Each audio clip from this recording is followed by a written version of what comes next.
Cześć! Testuję tanią zaciskarkę RJ45, kupioną w promocji za około 35 zł. Można zaciskać kategorię 5, 6 i 7, wtyczki zwykłe i przelotowe. Wygląda dobrze, a jak się sprawuje? Na początek budowa.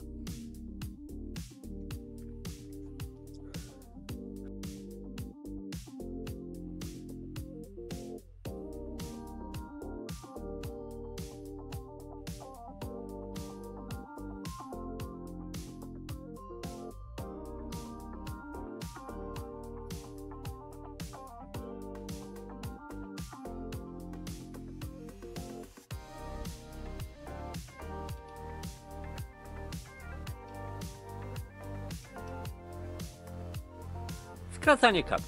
Zobaczcie, jak sobie radzi.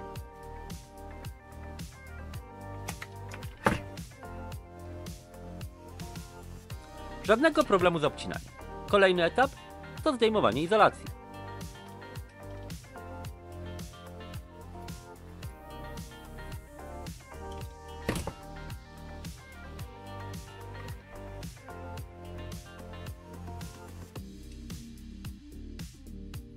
Tu też nie potrzebujemy żadnego dodatkowego narzędzia.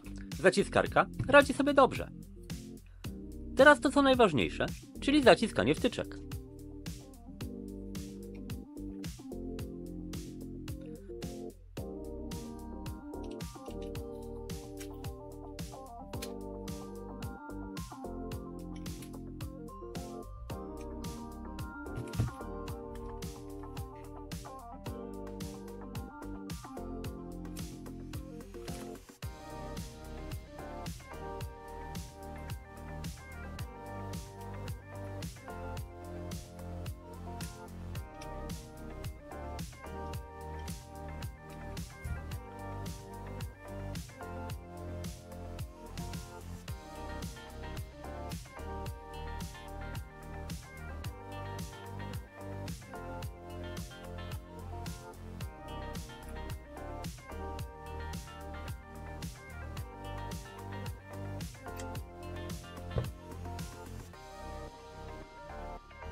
Nóż mógłby lepiej odcinać izolację, ale ważne, że żyły są prawidłowo docięte i nie trzeba tego poprawiać.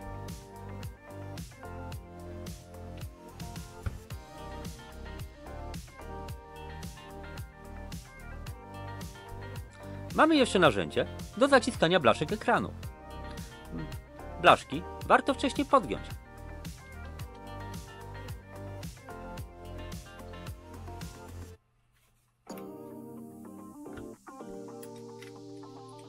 Za tą zaciskarkę zapłaciłem około 35 zł. Teraz jest trochę droższa. Przed nagraniem tego materiału zacisnąłem ponad 50 wtyczek. Nic się nie zepsuło, nie urwało, nie zacięło. Link do tej zaciskarki macie w opisie. A ja już dziękuję za uwagę i do zobaczenia.